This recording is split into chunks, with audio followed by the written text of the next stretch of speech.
विद्यार विलासे कटाइनु काल परम साहसे आमी विद्यार विलासे कटाइनु काल परम साहसे आमी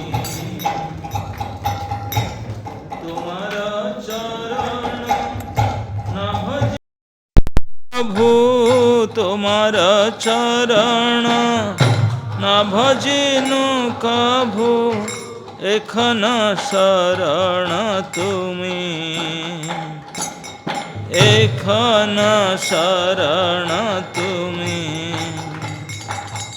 विद्यार विलासे कटाइनु काल परम साहसे आमी विद्यार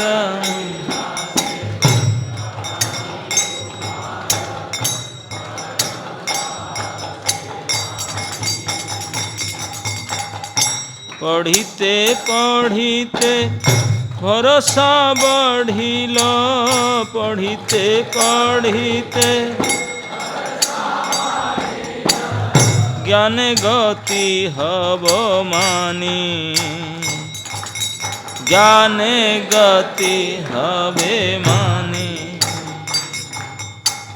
से आशा विफल से ज्ञान दुर्बल से ज्ञान अज्ञान जानी से आशा विफल से ज्ञान दुर्बल से ज्ञान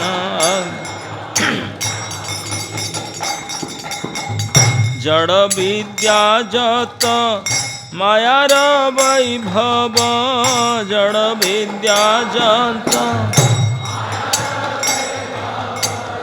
तुम्हार भजने बाधा तुम्हार मोह जन्माइया अनित्य संसारे जीव के कराए गाधा मोह जन्माइया अनित्य संसारे जीव के कराए गाधा सेई गाधा है संसारेर बोझा सेई गाधा है संसारेर बोझा बहिनु अनेक काल बहिनु अनेक काल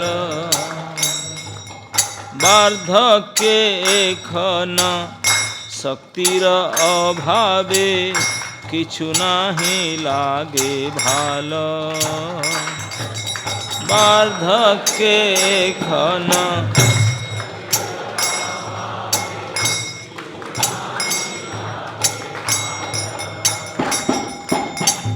जीवन जातना हईल एखन जीवन जातना हईल एखन से विद्या अविद्या भेल से विद्या अविद्या भेल अविद्यार ज्वाला घटिल विषम से विद्या हईल सेल अविद्यार ज्वाला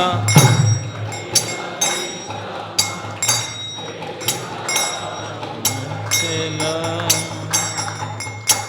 तुम्हार चरण बिना किछु धन तुम्हार चरण संसारे ना आछे आर संसारे ना आछे आर भक्ति विनोद जड़ विद्या छाड़ी तुया पदे करे सार भक्ति विनोद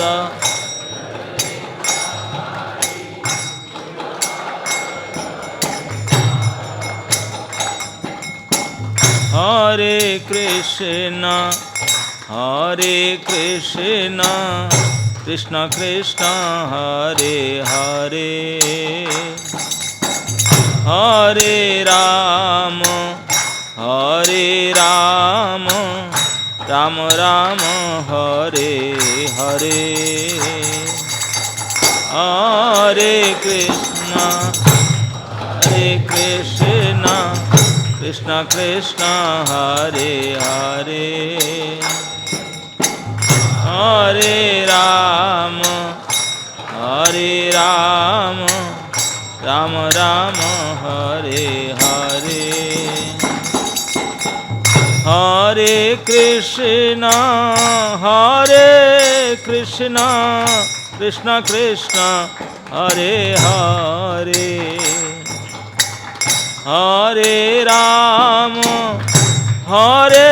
राम राम राम हरे हरे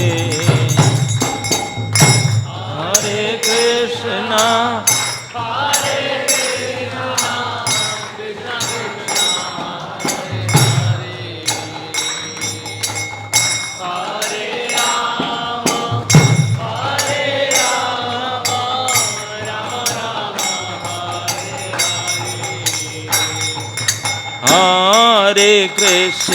हरे कृष्ण कृष्ण कृष्ण हरे हरे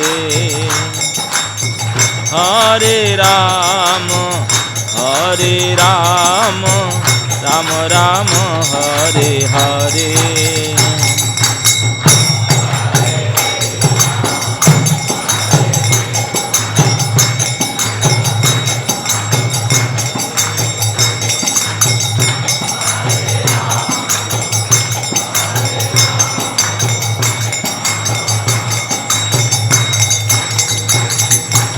हरे कृष्ण कृष्ण कृष्ण हरे हरे हरे राम राम राम हरे हरे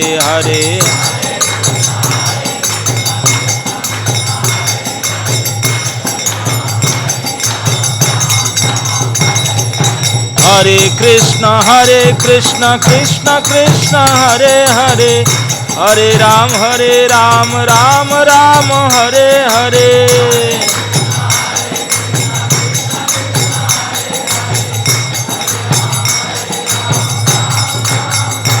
हरे कृष्ण कृष्ण कृष्ण हरे हरे हरे राम राम राम हरे हरे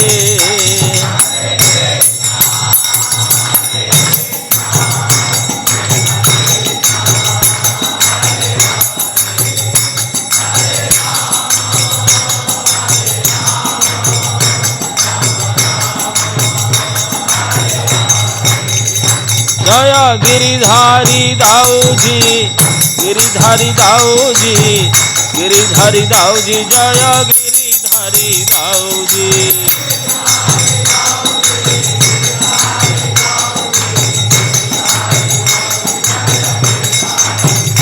जय राधा मदन मोहन राधे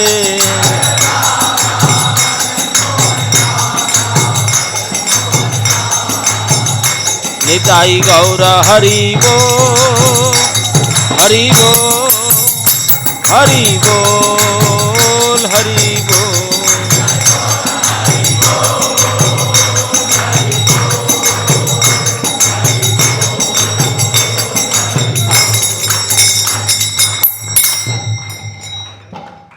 ये भजन में भक्ति विनोद ठाकुर कहते हैं, मैंने अपना समय विद्या अर्जन के फलों को भोगने में व्यतीत करके आपके चरण कमल का भजन करने की परवाह नहीं की, परंतु अब मैं आपको अपना आश्रय स्वीकार करता हूँ।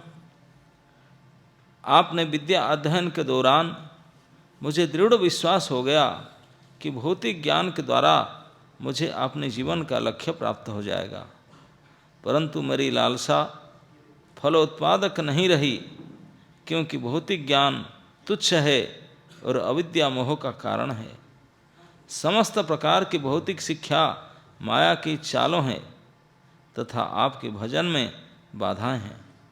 इस प्रकार की शिक्षा जीवात्माओं के मनों में मोह उत्पन्न करके जीवों को अनित्य भौतिक जगत में गधा बना देता है। गधा जानते हैं ना, देखें जयपुर में होते हैं ना,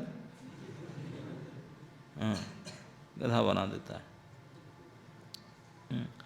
गधे की भांति मैंने अपने परिवार के जीवन का बोझ बहुत समय तक ढोया। अब मैं वृद्ध हो गया हूँ तथा शक्ति के अभाव में कुछ भी अच्छा नहीं लग रहा है। अब मेरा जीवन मेरे लिए अत्यधिक कष्टप्रद बन गया है। मेरी शिक्षा मेरी अविद्या का कारण बन गई है। मेरी अविद्या मुझे तीव्र वेदना दे रही है, मानो मुझे तीर मार गया हो। इस संसार में आपके चरण कमल के अलावा अन्य कोई धन नहीं है। अतएव भक्ति विनोद ठाकुर समस्त प्रकार की भौतिक शिक्षा को त्याग करके आपके चरण कमलों को ही सार रूपे स्वीकार करते हैं। तो उसमें ठाकुर भक्ति विनोद का ये कहना है।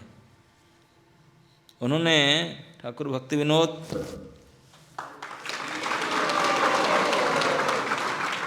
जब भारतवर्ष में ब्रिटिश शासन था, विदेशियों का शासन था जब भी, तो पूरे भारत में बहुत कम 4-5 कोई गजटेड ऑफिसर रैंक में भारतीय होते थे, नहीं तो बाकी सारे सब ब्रिटिशर्स होते थे। तो उनमें से एक ठाकुर भक्ति विनोद थे। वो डिस्ट्रिक्ट मजिस्ट्रेट पद में थे उनके शासन के में, और बड़े दक्ष थे शासक। तो उनका ये कविता है, वो कहते हैं कि ये भौतिक शिक्षा जो है ये हम लोग को क्या बना देता है। अरे आप लोग बड़े समझदार हैं, कोई बने तो नहीं ना अब तक पहचान लिए। लेकिन गधा का नाम इसलिए लेते हैं, गधाओं का एक विशेष प्रवृत्ति होता है। क्या दिन भर तो माल ढोते रहते हैं कि नहीं, बालू हो कपड़ा हो कुछ ढो, वो केवल ढोने वाला तो होते हैं। गधे में और कुछ काम होता है क्या, ढोना ही आता बेचारे। दिन भर सुबह से शाम तक ढोते रहेगा माल, जो भी लोड कर दो, ईंट पत्थर बालू मिट्टी घास कपड़ा जो लद दो, बेचारा कैरियर बनता है। ढो ढो करके शाम को थोड़ा घास चुबाता है, गधी के पास जाता है और 2 लत्ती मारता है, 2 लात से नाक में जो पड़ता है, ओह बड़े कष्ट से रहता। बस जीवन यही है। 8 बजे से ला करके रात को 8 बजे तक, जो आईटी वाले होते हैं ना, कंपनी वाले, पूछो उनको कैसे होगा, क्लास अटेंड कर नहीं पाएंगे। हमको 8 बजे हाजिरा लगाना पड़ता है, दर्शनार्थी भी नहीं कर पाते, भाग जाते हैं बेचारे। कैसे चैंटिंग करके एडजस्ट करेंगे। इतने परिश्रम करते हैं, पर हाट गधी तो लात मारेगी। अभी हमारे बता रहे थे हरिभक्ति प्रभु, वो कहीं रिसर्च कर रहे थे, बोले अभी जितने भी इस कुछ साल में 4-5 साल के अंदर, विगत 5-10 साल के अंदर जो विवाह हुआ है भारतवर्ष में, उसमें ये आंकड़ा है कि 10 शादियों में से 7 ब्रेकडाउन शादी हुआ है, और 7 ब्रेकडाउन शादियों से 7 को 7 केवल इसी कारण से ब्रेकडाउन हुआ है कि शादी के बाद पता चला श्रीमती जी का फिर और कहीं रिश्ता है। तो इसलिए ट्रस्ट अनट्रस्ट केस, ट्रस्ट नहीं शक, डाउटिंग केस, डाउट। और उसका मुख्य माध्यम क्या रहता है डाउट का, मालूम है? ये जितने विवाह ब्रेक होता है उसका मेन सोर्स होता है मिस्टर मोबाइल। इसी की वजह से, इसी में से रिकॉर्ड रहता है उन लोग का, डाटा रहता है, पता चल जाता है उनका फ़ोन उनके हाथ में आ गया कि उनका फ़ोन उनके हाथ में गया, गया खत्म, सर्वनाश। यही कर देता है सारे। तो इसलिए अब शादी करते हैं तो पहले उनको देखना कि फोन या पत्नी किससे शादी करना, किसको साथ में रखना है। उनको रखना है तो उनको छोड़ना पड़ेगा, उनको रखना है तो उनको छोड़ना पड़ेगा। कौन सबसे ज़्यादा प्यारा है अभी सोचना पड़ेगा आपके। आई लव फोन और आई लव यू, उसमें से। तो ये भक्तिविनोद ठाकुर कहते हैं इस तरह नौजवान लोग पढ़ करके एक अच्छे गधा बन करके संसार के बोझ ढोते हैं, बोझ ढोते ही हैं। लेकिन गधा एक दिन बूढ़ा भी हो जाता है, फिर रिजेक्टेड हो जाता है। तो अब क्या करेगा? जो लोड उठा नहीं पाता तो कोई नहीं केयर करेगा। शंकराचार्य बोलते हैं जावत धन उपार्जन क्षम, जब तक धन के उपार्जन की क्षमता है तावत परिवारजन अपूछते रहेंगे। पापा चाचा, जिस दिन रिटायरमेंट हो गया कोई नहीं पूछेगा। 6 महीने के बाद वो ट्रीटमेंट बदल जाएगा। सारे घर वाले कहेंगे बूढ़ा मर क्यों नहीं जाता। हाँ, यही होगा। तो ये समय भी आता है, बहुत पश्चाताप होता है। हाय। तो इसलिए जो जीवन के उद्देश्य ही कहते हैं कि मैं इससे पढ़ करके ऐसा हुआ, मैं केयरलेस हो गया। यदि मुझे पता था, इसका नाता था, मुझे बोल रहे थे कि हरे कृष्ण करो, भजन करो, लेकिन मैं केयरलेस हो गया। बोला पढ़ करके बड़े नौकरी करूँगा, इससे समाधान हो जाएगा। यही हाल हो रहा है। बड़े गधा बना, चाहे मीडियम गधा बनो, छोटा गधा बनो, बड़े बड़े गधा बनो, गधा तो गधा ही है उसमें क्या है। तो इस प्रकार नहीं, तो कम से कम समझ करके मनुष्य को मनुष्य तुल्य बना के रखो, उससे मनुष्यता बन के रहे। मनुष्यता इसी में है कि केवल आहार निद्रा भय मैथुन, इसी के लिए पूरे शरीर को इसी काम के लिए लगा देना, ये गधापन है। इसी को कहते हैं गधापन। इसको इस चारों के अलावा आहार निद्रा भय और मैथुन, ये तो सामान्य है। पशु पक्षी सरीसृप सभी करते हैं, हम भी करते हैं। उससे कौन सा है कंपल्सरी एक्टिविटी। इस 4 के अलावा एक फिफ्थ दायित्व होना चाहिए, 5वां कार्य होना चाहिए। वो है क्या? जो केवल मनुष्य कर सकता है। मनुष्य के अलावा और कोई पशु पक्षी इतर प्राणी ये कार्य नहीं कर सकते हैं। वो कार्य क्या है?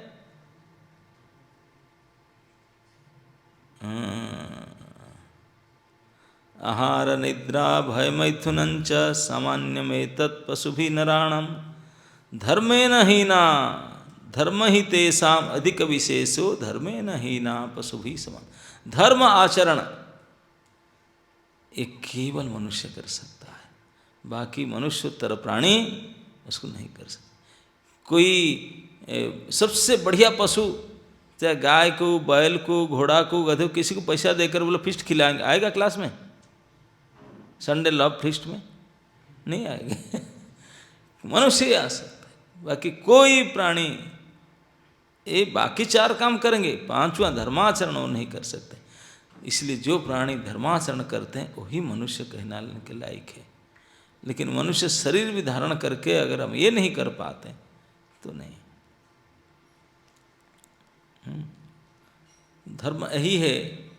भगवान स्वयं कहे भगवद गीता में, सर्वधर्मान परित्यज्य माम एकम शरणं व्रज।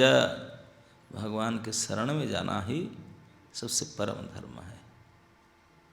यही सबसे परम धर्म है। माम एकम शरणं व्रज। तो इस धर्म को और कोई नहीं कर सकता। इस परम धर्म को केवल मनुष्य ही कर सकता है। तो आप और हम भगवान की विशेष कृपा से मनुष्य शरीर प्राप्त किए हैं, तो अभी से सतर्क हो जाना चाहिए कि भाई हम कभी लाइन से आउट ट्रैक ना जाए, इन द लाइन रहें, ट्रैक में चले, भगवान की भजन से अलग ना हो जाए, किसी भी प्रकार से भजन मार्ग में रहे, चाहे हम जहाँ जाएं, जिस भी नौकरी चाकरी जो भी करें, भगवत भजन को कभी ना भूले, उनसे ना छूटें। यही मनुष्यत्व की पराकाष्ठा है। लेकिन ये जितने भी आजकल के युवक यूथ हैं, चाहे बॉयज़ हो या गर्ल्स हो, इतने ज़्यादा लविंग अफेयर से, लविंग तो कहना ठीक नहीं, लस्टी अफेयर से, लव शब्द तो उसका दुराचार हो जाएगा, उसका सही उपयोग नहीं, लस्टी अफेयर से too much involve, too much. तो उसका कारण है जो एक टीन एज में, टीन एज से पहले से जो हमको संस्कार मिलना चाहता है वो नहीं मिल रहा है। इसका ही कारण है,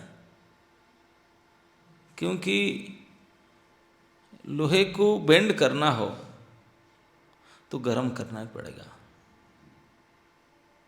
बिना गरम के लोहे को बेंड नहीं कर सकते हैं। कितने पीटो आपका हाथ बेंड हो जाएगा, वो बेंड नहीं होगा। लेकिन अगर गरम करोगे रेड हॉट अवस्था में, एक चोट में बेंड हो जाए।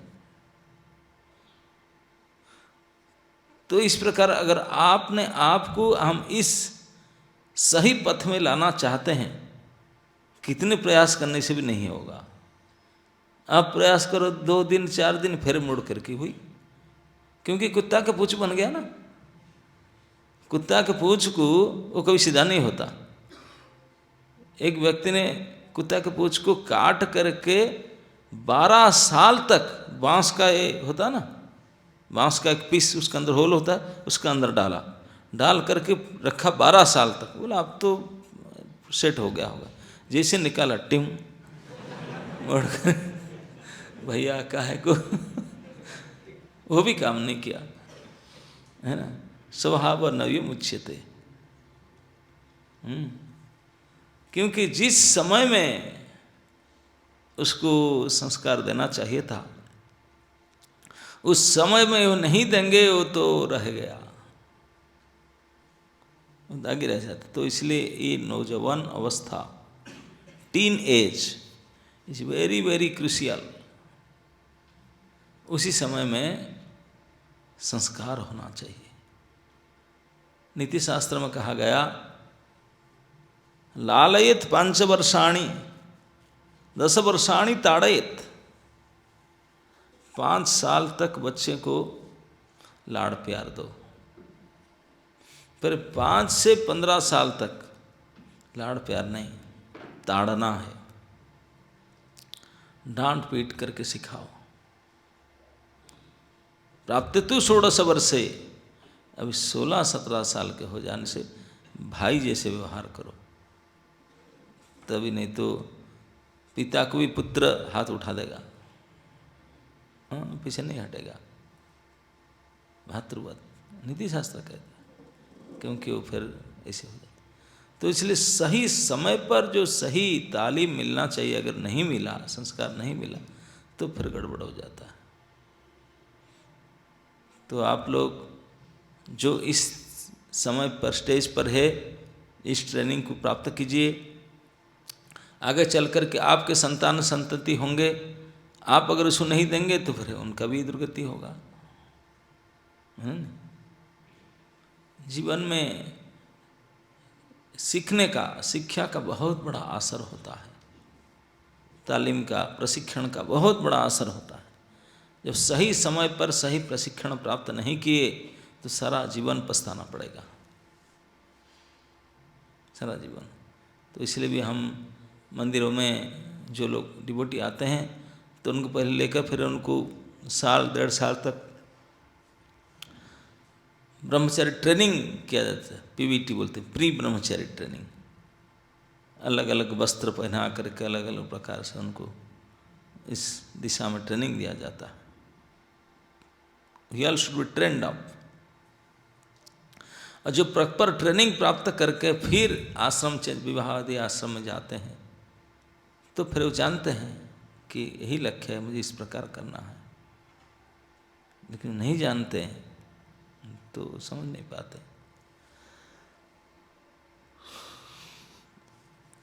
तो वो जो ट्रेनिंग नहीं प्राप्त किया है उनको तो भारी समस्या है निकलना, निकल नहीं पाएंगे, क्योंकि उनको ट्रेनिंग सबसे पहले, हम भगवद गीता क्लास में आओ, सबसे पहले भगवान ने गीता का ज्ञान शुरुआत किए आत्मा के ज्ञान से, आत्मा ज्ञान से शुरुआत की। What the difference between body and soul? शरीर और शरीरी, देह और देही, इन दोनों में क्या अंतर है, इसी को ज्ञान कहा जाता है। वही अंतर को अच्छी तरह से समझ लेना चाहिए। अगर नहीं समझे तो हम देह को देह मान करके देह सुख के पीछे पड़ेंगे।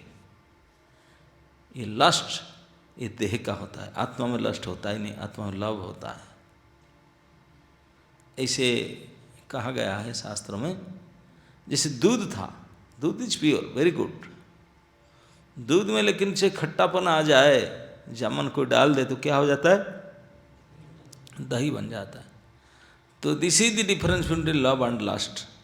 लव होता है दूध, लस्ट होता है दही, है एक ही चीज, लेकिन इसमें खट्टा आ गया, बस। अब दूध नहीं बनेगा। दूध से दही बन सकता, लेकिन दही से दूध नहीं बनेगा, यही हाल होता। तो ये सही समय का सही तालीम की आवश्यकता है। तो आप लोग जितने भी नवयुवक हैं जो आते हैं, बड़ी अच्छी बात है। और आप अपने मित्रों को जो उसको आप ला सकें, समझा सकें, उनको ही समझाइए, उनको ही बताइए कि वास्तविक मनुष्य बनने का मतलब क्या होता है। भगवान बड़े प्रसन्न होंगे आप अगर इस प्रकार बातों बता करके, अगर दो चार को आपके मित्र को किसी भक्ति में लाते हैं तो भगवान के लिए बड़ी प्रसन्नता होता है। भगवान अगर प्रसन्न होंगे फिर क्या चीज़ की कमी रह जाएगा? कोई चीज़ की कमी नहीं रहेगा।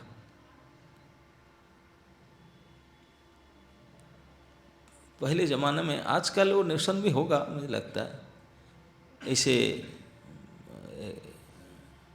वो प्रोवर्ब था, if health is lost something is lost, if wealth is lost nothing is lost, if character is lost then everything is lost. ये सुने आपने? लेकिन आजकल थोड़ा एडिक्ट हो गया, चेंज हो गया।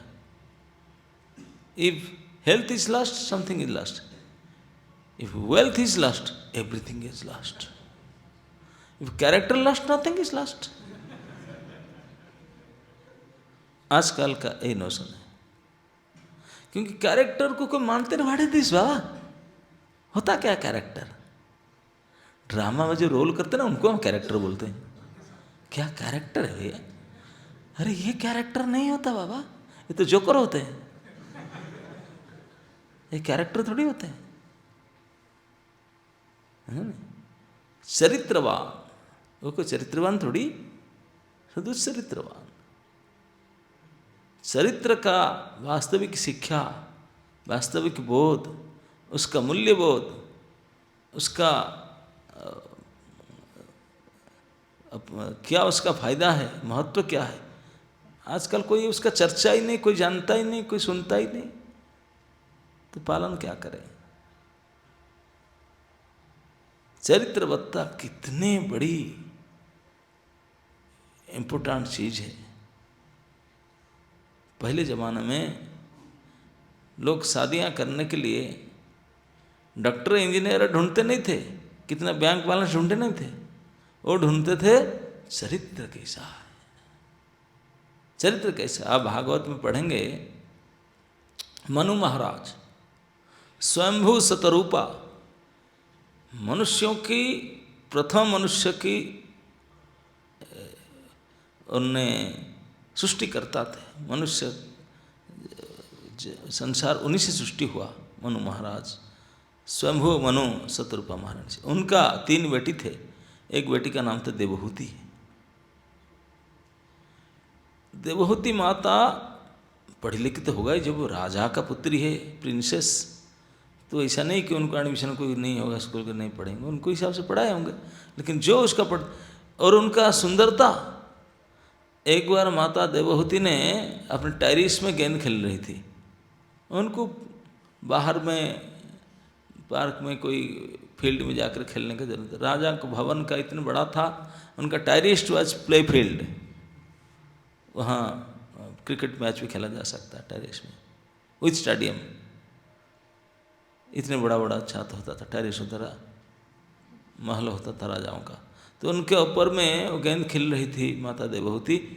फ्लाइट में वो चित्रसेन गंधर्व जा रहे थे, गंधर्व का कैप्टन, वो जा रहे थे, वो नज़र पड़ गया नीचे, वो खेल रही थी माँ देवहूति। उनको देख करके, उनकी सुंदरता को देख करके गंधर्वरा चित्रसेन फ्लाइट से फेंट होकर गिर पड़े नीचे। ये इंसिडेंट कभी हुआ नहीं, अभी तक तो फ्लाइट से ऐसा कभी हुआ नहीं, लेकिन वो तभी हुआ था। वो मनुष्य का नहीं, गंधर्व का, वो फ्लाइट से गिर पड़े। By seeing her beauty, she was so beautiful.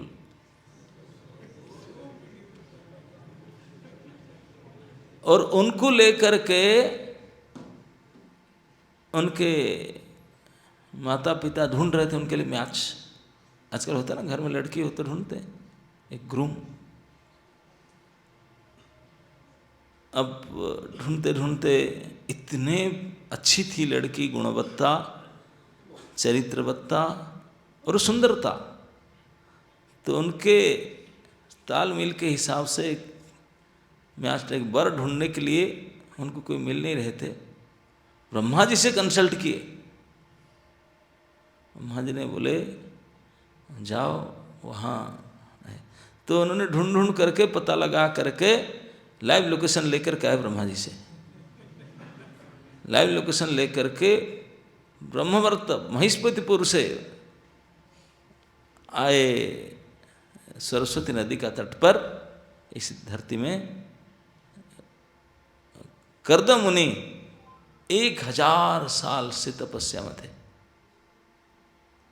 उनके पास आए, दाढ़ी बढ़े हुआ था, शेविंग नहीं की थी, नाखून पाखून काटे नहीं थे, तपस्या में थे।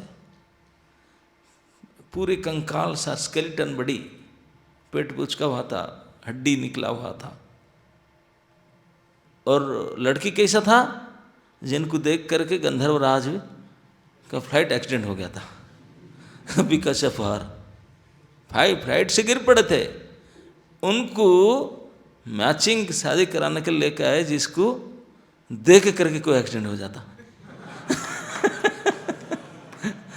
स्केलेटन बड़ी, दाढ़ी मूछ भूत थी, क्योंकि 1000 साल से तपस्या कर रहे थे खड़े होकर के सब नदी के।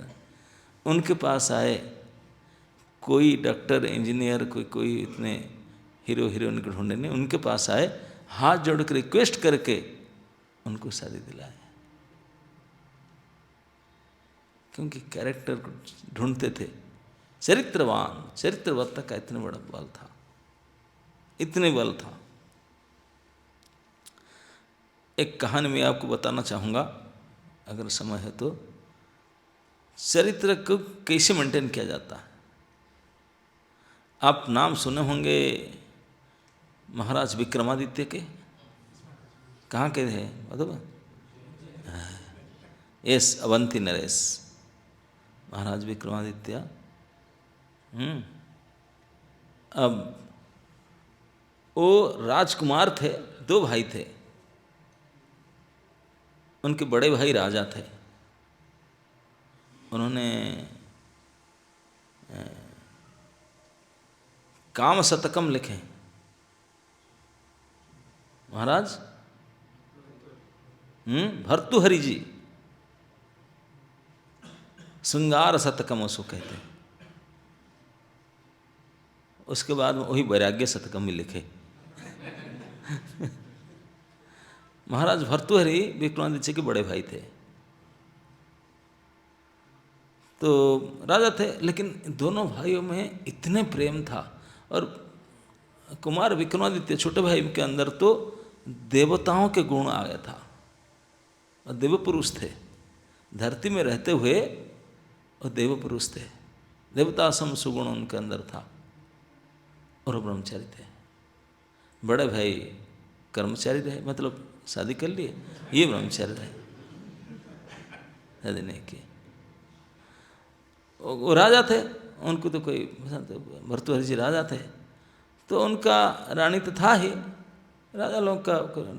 तो एक उनका किसी के साथ लविंग अफेयर हुआ भर्तृहरि महाराज का, कोई एक अच्छे देखने के लिए ब्यूटीफुल गर्ल को, तो उनसे महाराज आकर्षित हुए, उनसे शादी कर लिए। राजा को क्या फ़र्क पड़ता है उनको 10-20 शादी करने में, सबको अलग अलग क्वार्टर दे देना, उनको नौकरी तो करना ही नहीं, उनको धन तो अनप शनप रहता है, भोग उनका पैसा होता है, तो इसलिए शादी कर लिए, जिसको पसंद की शादी कर लिए। और उनका भी भाग्य राजा के साथ शादी हुआ। तो वो इतने चतुर थी वो स्त्री, राजा को अपने बस में कर ली, अपने हाव भाव ऐसे चतुराई से राजा ने अन्य रानियों को त्याग करके उस रानी के ऊपर लट्टू हो गए, बहुत ज़्यादा उसके बस में हो गई। अब बड़े बड़े मंत्री पारिषद वो लगते थे कि महाराज श्री का मति भ्रम हो रहा है, ऐसा नहीं करना चाहिए, she is not a good character. सबको पसंद लगता था किसी वो अच्छे चरित्रवान नहीं है, और राजा ज़्यादा उनके प्रति इमोशनली अटैच्ड, ज़्यादा उनके प्रति। तो क्या करें, कुछ बोलने के लिए भय पाते हैं, सब सामना कोई कर नहीं पाता उनका, और वो उसका फायदा उठाता था। तो उन्हीं के लाभ के कारण महाराज भर्तृहरि ने श्रृंगार शतकम 100 श्लोक रचना किए थे कि सुंदर स्त्री के प्रति, भोग करने के प्रति क्या क्या सुख, उसी के श्रृंगार शतकम 100 श्लोक रचना किए थे, किताब श्रृंगार शतकम, काम शतकम, और उनके प्रति आसक्त थे। तो वो स्त्री जो थी उनके रानी, वो थी, उनका तो कई औरों के साथ संबंध था, लेकिन घर में तो ऐसे ही रहती थी, बिल्कुल सती सावित्री जैसा। तो एक समय का घटना, उस राज्य में कई ऐसे तपस्या करने वाले सब सिद्धि क्षेत्र है हमारे से। तो एक महात्मा ने तपस्या कर रहे थे, उनको एक सिद्धि प्राप्त हुआ, उनको एक फल मिला, सिद्ध फल। वो फल देने वाला देवता कहा कि ये फल आप खा लीजिए, ये फल खाने के बाद आपको बुढ़ापा नहीं होगा, बाल सफ़ेद नहीं होगा, दांत गिरेगा नहीं, आंख में चश्मा नहीं लगेगा, शरीर में झुर्रियाँ नहीं पड़ेगा, कभी आपको लंबी आयु हजारों साल तक जिएंगे, किसी प्रकार का बीमारी नहीं होगा, किसी प्रकार कमी नहीं रहेगा, बिल्कुल फिटनेस पूरा को पूरा रहेगा, जीवकत्व भरा रहेगा, जवनत्व। ऐसे फल की महिमा था, विशेष दिव्य फल था। तो जो महात्मा जी तपस्या कर रहे थे, वो फल को लाए, सुने उसका महिमा, सुन करके बोले मैं तो जीना नहीं चाहता हूँ, मुझे तो ज़्यादा दिन रहना नहीं, मुझे मरना चाहना, ये दुनिया कोई रहने के लायक भद्र के लिए, it is not for gentleman.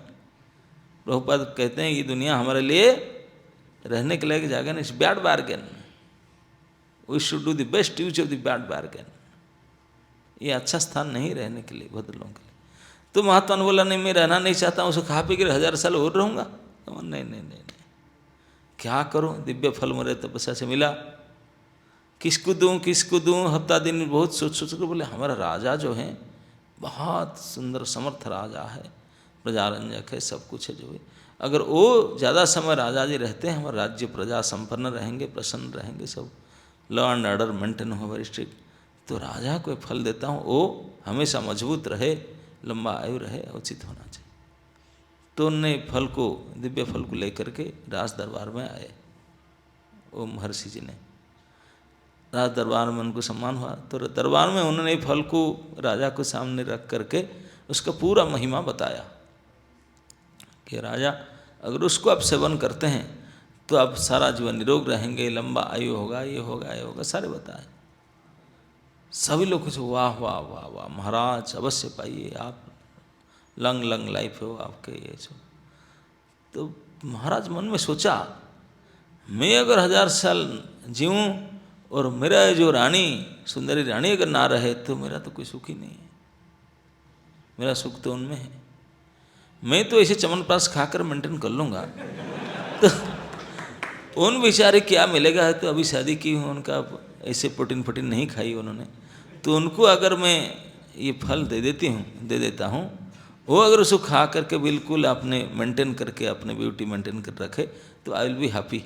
अब मैं तो अपने खाता हूँ माल मसला और मेंटेन करके चलेगा। तो इसलिए उनके सुख के लिए, मतलब मैं ज़्यादा दिन रहने के सुखी नहीं हो पाऊँगा, तो वो नहीं रहेगी तो उनमें सुख था। राजा भरद्वाज जी का सुख किस में था? उस चरित्रहीन स्त्री में। आज जैसे ड्रामा देख रहे थे ना, कितने अच्छा था, अपने सती सधी पत्नी को छोड़ो उनमें लग गया। ये लास्ट इतने खतरनाक है। लास्ट एंट्री कहाँ से करते मानते हो ना, हमारे पूरे शरीर में नवद्वार पूरे दही, 9 गेट्स आर देयर। 9 गेट से 2 प्रधान गेट है जिसमें लस्ट आता है अंदर, वो है आँख, थ्रू आवर आइज। बाकी से भी आता है, कान से भी, उससे भी, लेकिन जितना आँख से आता है इतना कहीं से नहीं। तो उन्होंने राजा भरद्वाज के ही हुआ था, उनको इतने देख करके, उनके चंगुल में रह करके, और उनको ही नाम से श्लोक लिखा, उनको ही फल दे दिया। फल को लेकर भले महात्मा जी को बोले अवश्य अवश्य मैं पाऊँगा, मैं घर में लेकर पाऊँगा। महात्मा जी खुश होकर राजा को देकर चल गए। राज दरबार से प्रसन्न किए। राजा फल को ले करके कोर्ट के बाद में घर में आए, अपने रेसिडेंस में आई। तो रानी भवन निवास में गई। वो जो छोटी रानी के निवास में जा करके उनके फल का सारे महिमा बता करके बोला आप उसको पाइए तो आप हमेशा जवानी सुख पूर्वक से रहेंगे, तो आई विल बी हैप्पी, मैं खुश रहूँगा। तो फिर मैं तो उन्हें हाँ राजा के सामने ऐसे ऐसे ऐसे मैं खा लूँगी करके लिया। वो भी खाई नहीं, लेकिन फ्रिज में रख दी। क्यों? क्योंकि उनके सुख राजा में नहीं था। सुख है कहाँ? राजा का सुख उसमें था, और उसका सुख राजा में नहीं था। उसका सुख जहाँ था, उनका जो फ्रेंड था, जो उसका प्रेमिक था, वो आजकल जैसे गाड़ी का इंचार्ज होता है ना, तभी जमाना तो 4 व्हीलर नहीं था, तो 4 व्हीलर नहीं था, 4 लेग वाले थे। ये सब हुई गाड़ी फाड़ी सब हॉर्स पावर में चलता ना। HP कितना HP है, हॉर्स पावर। तो पहले हर्षी पावर होता था, एलिफेंट पावर नहीं, हर्ष पावर। तो जो घोड़शाला का राजा, कई लाखों घोड़ा हुआ करते थे, सैनिक भी घोड़े चढ़ते थे, पैसेंजर, राजा मंत्री सब घोड़े में चलते थे। द्रुतगामी जान घोड़ा ही होता था। तो इसलिए राजाओं के पास बड़े कीमती होते घोड़े, तो कई लाखों के घोड़े रखते हैं। जो उनका incharge is a kind of a minister, इतने बड़ी पावरफुल होते थे, क्योंकि सारे कार का इंचार्ज होता उनके पास रहता था। करोड़ों की संपत्ति, एक एक घोड़े बहुत कीमती होते थे, लाखों घोड़े होते थे। तो उनका जो इंचार्ज होता था, कई चीफ सेक्रेटरी भी बड़ा पोस्ट है उनका, नेक्स्ट मिनिस्टर। ये मिनिस्ट्री होता है, हर्ष मिनिस्ट्री।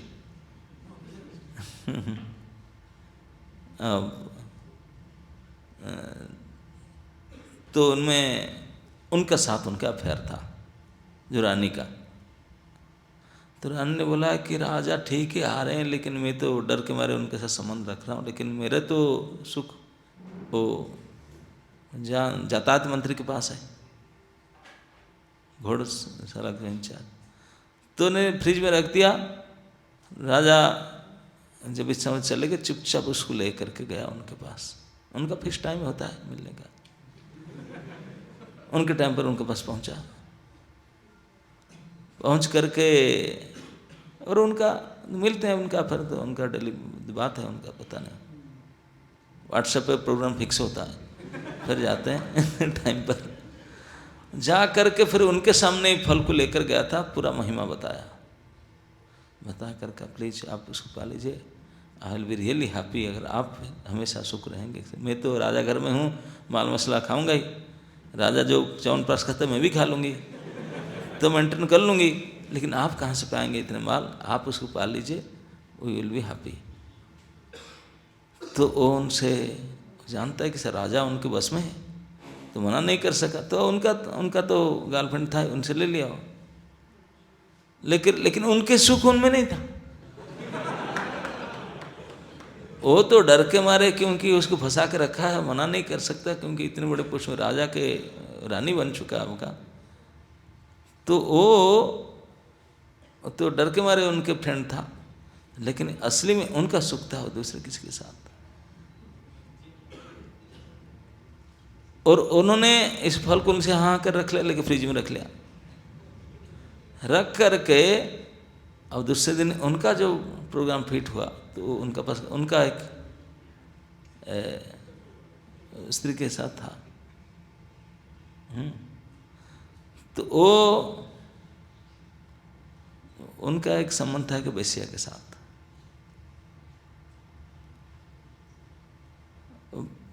अब बड़े आदमी होते हैं, तो उनके पास लेकर के गया, उनको लाकर इतना महिमा बताया, फल दिया, बोला आप पालो और आप ठीक ठाक रहेंगे तो हम ही सुखी रहेंगे। तो वैश्या के तो कई ग्राहक होते हैं, इनमें से ये एक था। तो बोला वो आते हैं ठीक है, लेकिन वैश्या ने सोचा कि मेरा जीवन क्या है, क्या अनारक है जीवन, हमेशा दूसरे के चक्कर में पड़ी रहती हूँ, वहाँ से मिल जाऊँ। अगर मैं इस फल को खाकर 1000 साल यही पेशा करूँगी तो मैं नरक तो ही हो गया मेरा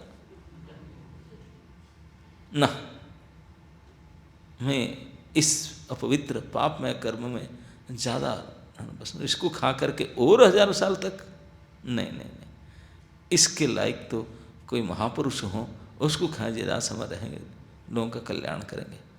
इसलिए वेश्या ने उनके सद्बुद्धि आया, उनने फल को तो रख लिया था, क्योंकि वो was powerful, next secretary level में था, घोड़ा का इंचार्ज जो था, तो उनसे तो डर के मारे ले लिया, ले करके खुद नहीं खाया, तो उन्होंने महात्मा के पास, वही महात्मा जिसने फल को तपस्या से प्राप्त किया, उन्हीं के पास लेकर बोला, ये हमारे उज्जैन का सबसे अच्छे भक्त हैं महात्मा, उनके पास लेकर वो जैसे फल लिया, बोला अरे ये कहाँ से मिला तुझे, ये तो उन्हीं का ही था, कहाँ से मिला।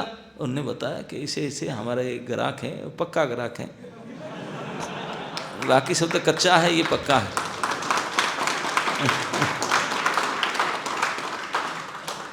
और बाकी बोले मेरा नंबर है व्हाट्सएप मेरा पास, उनका फोटो भी है। तो महात्मा अच्छा पुरुष थे, तो वो प्रभावित थे वैसे ने उनके प्रति, वो बताया कि वो मुझे दिए और उसका प्रभाव ऐसे बताए। मैं सोची कि मैं क्यों खाऊं, इसे पाप करूं तो ऐसे करूं।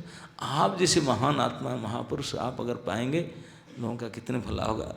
वो महात्मा सोच रहा था देखो मैंने खुद उसको प्राप्त किया, मैंने दिया था राजा को, उनके पास कैसे आ गया। उनका तो आश्चर्य की सीमाना रहा।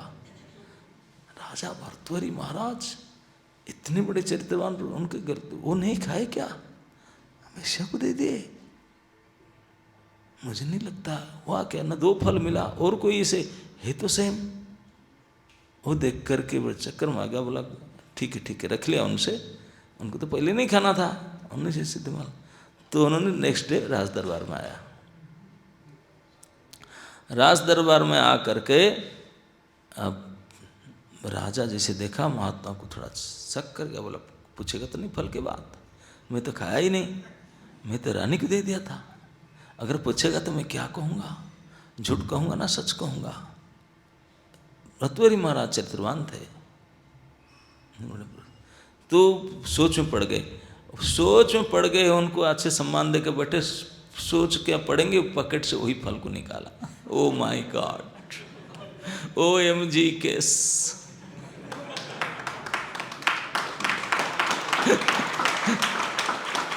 जब फल को निकाल में टेबल पे रख दिया और राजा तो बोला ये क्या, चकरा गया राजा भी, अवाक हो गया कि ऐसे ही फल है। महात्मा ने पूछे राजा जी क्षमा करें, पहचान लिए? राजा को पसीना उतर गया मैं क्या कहूं, महाराज आप उसको सेवा नहीं किए थे क्या? अब तो राजा बोला मैं अगर झूठ बोलूं तो पकड़ा जाऊंगा, सच बता दूं। वो चरित्रवान थे, चरित्रवान व्यक्ति कभी झूठ बोलने के लिए बहुत कतराएगा। ऐसा परिस्थिति ना होने पर कोई ऐसे नहीं बोलते। तो पहले तो सोच में पड़ा, तो देखा कि बोला तो खुल गया। अब फल उनका हाथ में, मैं कैसे बोल सकता हूँ मैं खा लिया करके, आया कहाँ से फिर? तो बोले कि महात्मा जी सच बात तो ये है आप मुझे दिए थे, मैं बोला था खाने के लिए, लेकिन सचमुच मेरा प्रेम मेरा सुख मेरे रानी में ज़्यादा है, मैं उनकी सुंदरता को मेंटेन करने के लिए फल उनको खाने के लिए दे दिया था ना, उनको दे दिए। फिर यहाँ कैसे फल आया आपको, मेरे पास कैसे आया ना? मैं यही सोच रहा हूँ आपको पैसे वो आपको दे दिया क्या? ना नहीं, वो तो मेरे पास आया नहीं, मेरे पास तो दूसरे से आया। ऐसा बात है। तो भी नहीं खाई,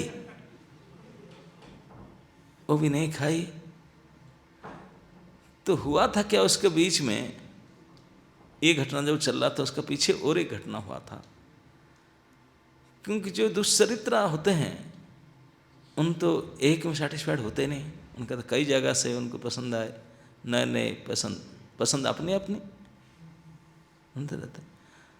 तो कुमार विक्रमादित्य वो राजभवन में रुकते थे, अपना रेजिडेंशियल था वो आते, तो उनको देख करके उनके रूप गुण से फंस गई वही छोटी रानी। देख करके सोचा ये राजा बड़ा टेंशन में, ऑफिस में बहुत समय रहता है, कहता है ये कितने अच्छे व्यक्ति है, कितने फिटनेस है वो सब। तो उनको आकर्षित करने के लिए पूरी प्रयास की, लेकिन विक्रमादित्य देवगुण युक्त थे, उन्होंने आपने मेंटेन करके रखे, धैर्य आपको कंट्रोल किए, कितने भी प्रयास किया, कई बार उनको चकाया अटैक किया, घर में आया, लेकिन वो सम्मान करके बचे। लेकिन वो तो शेरनी की तरह पीछे पड़ा, बोला मैं जिसके पीछे पड़ा हूँ खा करके छोड़ूंगा। तो विक्रमादित्य के हाथ धोकर पीछे पड़ गया। विक्रमादित्य अपने कंट्रोल मेंटेन कर रखते थे, उनको बोलते हैं क्या भाभी है हमारे।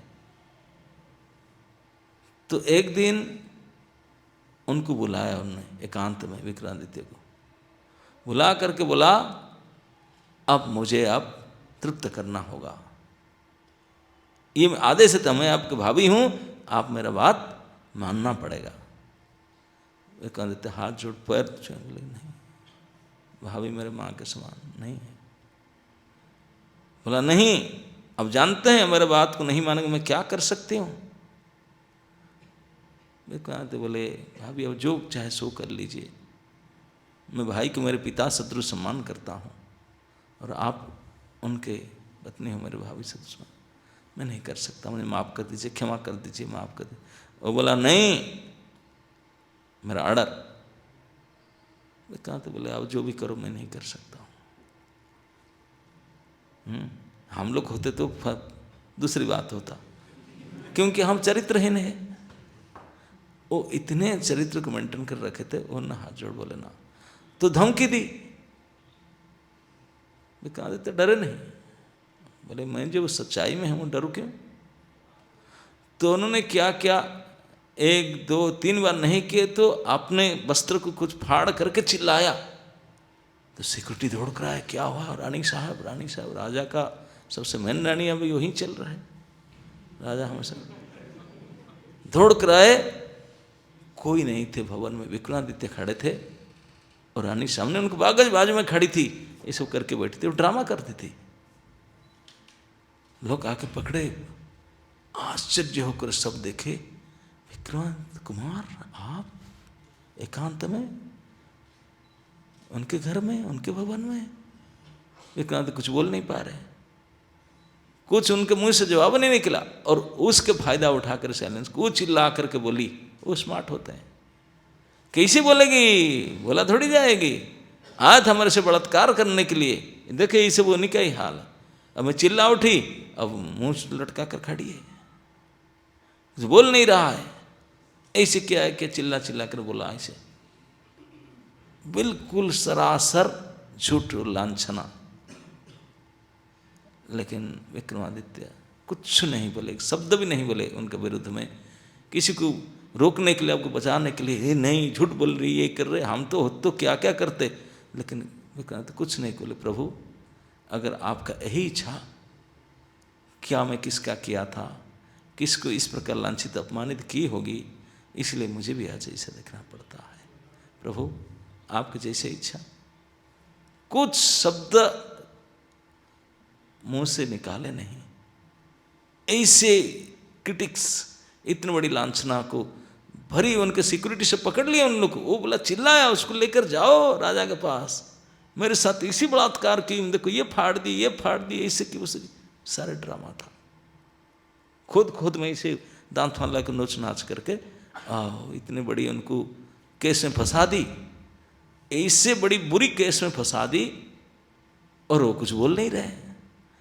जितने राज्य की मंत्री पार्षद सब जानते हैं कि देवता जैसे हम जानते हैं उनको, ये कैसे इसे कर सकते हैं। We can't believe it, we can't accept. आप लोग क्या जानते हैं, फैक्ट देखिए ना। अब आंखों देखा को कौन मानेगा? जब बिल्कुल क्या बोलते रेड हैंडेड पकड़े गए तो मानना तो पड़ेगा ही। अब कान को माने ना आंख को माने, तो मानना पड़ेगा। तो उनको लेके गए, रानी तो चिल्ला चिल्ली कर गई आगे दौड़ करके राज दरबार में, उनको लेकर जाना पड़ा रानी साहब। विक्रमादित्य को देखे जब महाराज भर्तृहरि बोले, कुमार विक्रम, आर यू? भाई सच बताओ, मैं तुझे जन्म से अब तक देखा हूं, मैं अच्छे तरह से जानता, तेरे से ये अवगुण हो नहीं सकता, तो कभी नहीं किया होगा। लेकिन क्या सत्य है? रेड हैंडेड जब फोटो खींचे तो व्हाट्सएप में भेजे थे, और जो सिक्योरिटी को पूछे, बोले महाराज हम तो एकांत में पाए उनको, वो चिल्ला रहे थे, हम गए थे रूम में, वही मिले, और वो कुछ बोल नहीं रहे हैं, वही तो बुला रहे थे कैसे इसको इस प्रकार केस में, रेड हैंडेड केस। सारे राज पार्षद, मंत्री पार्षद सब चकित थकित, इतने बड़े पुरुष महापुरुष ऐसे किए होंगे, पता नहीं भाई क्या किसका अंदर का बात, पता नहीं ये क्या। सब दुखी थे, बहुत दुखी थे। कुमार विक्रमादित्य के ऊपर जब केस चल रहा था, अब जारी चल रहा था, पूछताछ चल रहा था, सारे इतने दुखित हो रहे थे। विक्रमादित्य अपने को कंट्रोल करके गंभीर थे, ना सुखी हो रहे थे ना दुखी हो रहे थे, वो गंभीर थे, वो चलते ठाक जिस जो प्रभु की इच्छा। कोई आंसर नहीं दिए। उनका भाई साहब इतने प्रेम करते थे उनको, बार बार पूछे, कुमार मैं तेरा हाथ पकड़ बोलता हूं, क्या है सच है?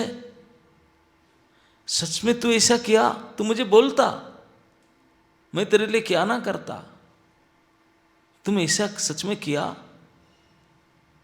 इतनी बड़ी लांछना इस प्रकार से इसे किसी किया बलात्कार? कुछ नहीं बोल रहे। अगर एक शब्द भी बोल दिए होते तो राजा उनको पूरा पूरा स्वीकार कर लेता, क्योंकि इतने प्रेम था, उनका भरोसा था, और पूरी मंत्री परिषद का भी पूरा भरोसा था उनके ऊपर। लेकिन एक शब्द भी उच्चारण नहीं किए विक्रमादित्य जी ने, नॉट इवन ए वर्ड, कुछ नहीं बोले। और वो तो बोली जा रही थी, दाव के दाव ठोक, हाथ ठोक कर, टेबल ठोक ठोक कर बोल रहे थे। कैसे बोलेगा वो? मुंह खोल सकेगा हमारा सामने? सब विश्वास कर रहे थे, होगा शायद शर्म के मारे बोल नहीं पा रहे, ऐसे बड़ा था। तो आधा घंटा घंटों भर तक बहुत जर समान चलने लगा, रो टेबल पीट कर बोलने लगी, वो कुछ बोल नहीं पा रहे थे, इसे करे खड़े थे मुंह नीचा करके। बहुत बार जिज्ञासा सब प्रकार से करने पर कुछ नहीं हुआ, तो बाध्य होकर, बड़े दुखी होकर के महाराज भर्तृहरि जी ने बोले, कुमार विक्रम, मैं बाध्य हूं, तो ऐसा गलत काम किया, मैं राजा होने के नाते मैं तेरा भाई नहीं हूँ, अभी राज सिंहासन में बैठा हूँ, मुझे उचित न्याय देना होगा। तो इस प्रकार अपकर्म के लिए तेरा सजा मुझे दे रहा हूँ, बड़े दुख हो रहा है मुझे ये सजा सुनाने के लिए। प्रिय विक्रम आलिंगन करके दोबारा बोले कि मेरा भाई, मेरा विक्रम, क्या करूं, मैं लाचार हूं, मैं राजा धर्म सिंहासन पर बैठा हूं, तो आपके कृत्य के प्रति आपके लिए दंड है, आप देश से देश निकाल कर दिया जाए। देश से प्राणदंड देना था, लेकिन मैं तुझे नहीं प्राणदंड दे सकता, get out from the country.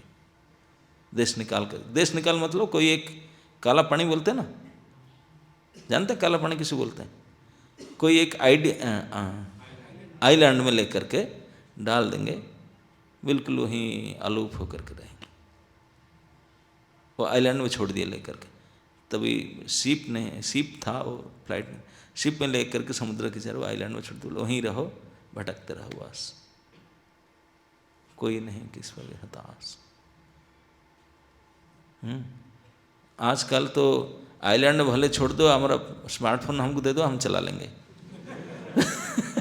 अगर स्मार्टफोन के बिना कोई सिटी में भी रख लो, मर जाए कैसे जी पाएंगे?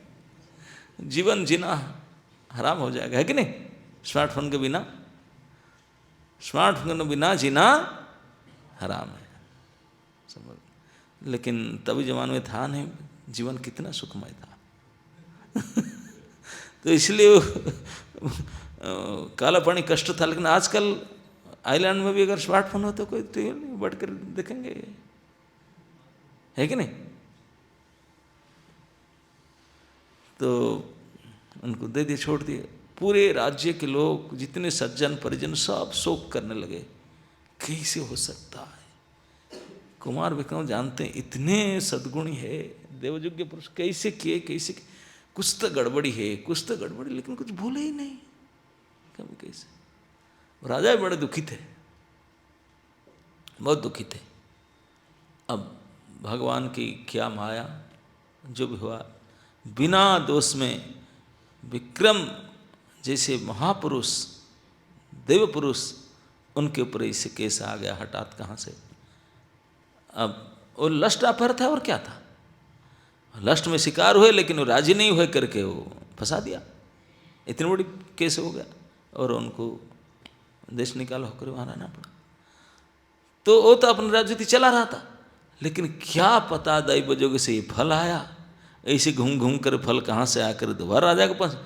राजा जब बोला कि मैं पत्नी की, तब महापुरुष महात्मा जी खड़ा बोले, राजा इससे पता चलता है कि आपकी पत्नी दुराचारिणी है, वो फल नहीं खाए और कहीं से फल किसने खाए। बोला व्हाट? राजा के मन में शक हो गया। ये शक जो होता ना, बहुत भारी शक होता है। कोई पति के सामने पत्नी के कैरेक्टर पर जब शक होता है, तो फिर तो कभी वो टिक नहीं सकते, कितने अच्छे क्यों ना हो। अगर ये शक एक दूसरे को करने लगे, विशेष करके पति अगर पत्नी को शक करने लगे, और कोई पुरुष के साथ संबंध है, आउट ऑफ मैरिज एसोसिएशन के और कोई है, तो उसको झेलना भारी भारी पड़ जाता है। तो उन्होंने बोले ऐसा है, वो नहीं खाया, मिथ्याचारिणी, लगता है कि मेरे भाई को भी उन्होंने फंसाया होगा, मैं कितने दुखी हूँ, सच में ऐसा है क्या? तब जब फल प्रूव हो गया, तो विक्रमादित्य पहले फल आपको कहाँ से मिला? महापुरुष में पहले वहाँ से इन्वेस्टिगेशन कर रहा हूँ, तब बाद में पता चलेगा फैक्ट क्या है। तो मन में चल रहा था, पहले से महापुरुष से एड्रेस लिए, फ़ोन नंबर लिए। महापुरुष बोले मुझे एक विषय से मिला, वो झूठ के मिले, सच बता। तो उसका फ़ोन नंबर ले करके, उनको एड्रेस ले करके सिपाही गए, भेज करके पकड़ के ले आए विषय को, लाए जिससे 2 थप्पड़ उठे। बोला नहीं मैं सच बता देती हूँ, मैं कहाँ से? बोला हमारा तो बिजनेस है। तो बता दी साफ साफ, कौन ना है आपके, हमारा क्लाइंट है, बड़ा क्लाइंट है। बड़ा क्लाइंट को पकड़ लाए। वो कौन थे? यस, गाड़ी इंचार्ज। यातायात मंत्री। ओ हाँ हमारा क्लाइंट है। तो उनको तो राजभवन करने थे, उनका तो था ही, राज कर्मचारी थे। तो उनको इमरजेंसी कल गया राजा का सार। जब ये केस सुना वहीं से कांपते कांपते 104 बुखार में आए। जब वो आए तब तक पता चल चुका था सबको। रानी साहबा आ करके जब उनके पास फोन गया, उन्होंने इमरजेंसी क्या किया। बोले मैडम मैं क्या करूं। मैडम बोले देख तू कुछ भी कर, अगर तू सच बोल दी ना, मरने से पहले मैं तो नमक भी डालूंगा, बॉयल भी नहीं करूंगा, कच्चा खा जाऊंगा, तुझे कच्चा ही खा जाऊंगा नेचुरोपैथी की तरह। वो जानती है, बोला ये तो असुरणी है, खा ही जाएगा वो तो। अब क्या करूं। आपके डर के अगर मैं आपके बचाऊं तो राजा मार डालेगा। वो तो इसीलिए उनको बुखार हो चुका था, पर नथिंग 104 बुखार। कंपते आया, आकर राजसभा में खड़ा हुआ। वो पूरा विचलित हुआ था। उसका सामने राजा का पीछे एक सीट में वो रानी पूरा रक्त चक्षु में देख रही थी, जैसे अब भी खा जाएगी खेचरी।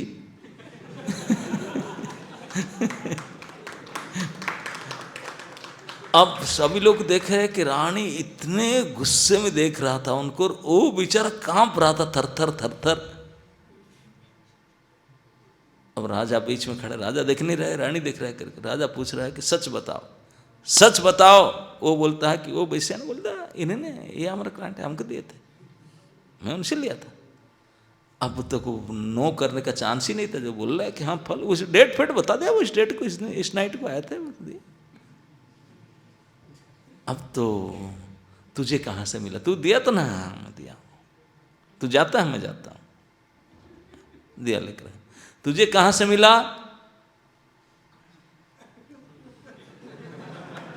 राजा को देख रहा है, ऊपर से पीछे रानी की देख रहा है। वो क्या कहें। रानी तो बोलता है कि चुप, बोलना नहीं है। राजा पूछ रहा है कि मैं पूछ रहा हूँ ये कहाँ से मिला फल आपको। रानी की देख रहे चुप। तीसरी बार जब राजा ने पूछा, और तीसरी बार चुप होने के लिए राजा बोला देख ऐसे नहीं चलेगा, तुझे कहाँ से मिला, सच बता।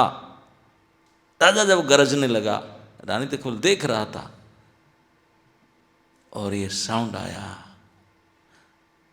तो उन्होंने सोचा भाई मरना तो है ही मुझे, काल पुनपुर गया, इनसे मरूं नहीं तो उनसे मरूं।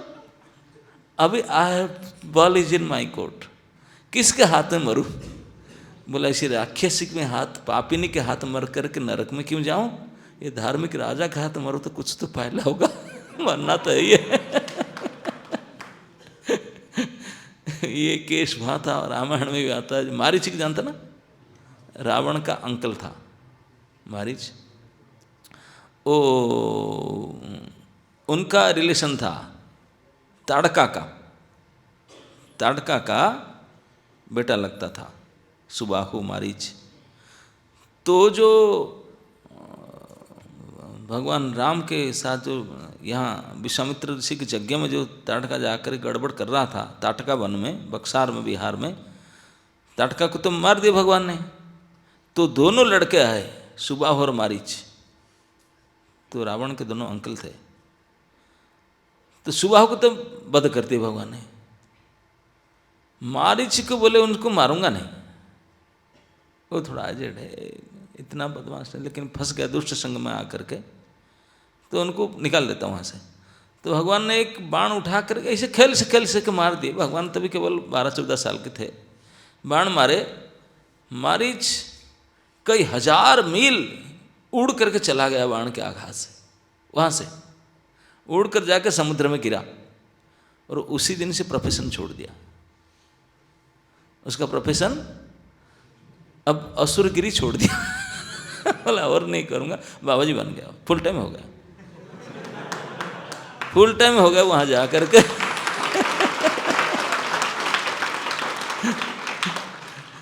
फुल टाइम होकर एनडीपी ट्रेनिंग ले करके आओ भजन करने लगा।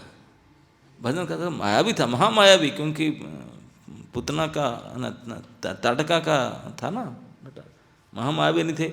और रावण को पता था मामा श्री हमारे पक्का है इस मामले में, तो इसलिए सीता जी की जब सुपर्णखा मैडम ने उनको एड्रेस दिए, लोकेशन दिए, तो बोला उनका हेल्प लेना पड़ेगा मामा जी का।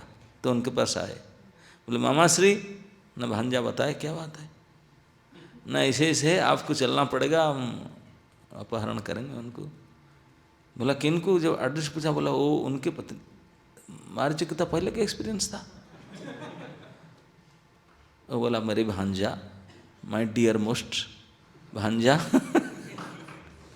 मेरे बात सुन, तू जिसका पत्नी का अपहरण करने जानता है ना, बोलते है मनुष्य है कि दाढ़ी मूछ लेकर घूम रहा है कि धनुष लेकर, कुछ नहीं, मेरे सामने क्या पावर। बोला तू नहीं जानता तो मुझे जानता ना। बोला मैं बता रहा हूँ, मैं जानता हूँ उनको। क्या जानते?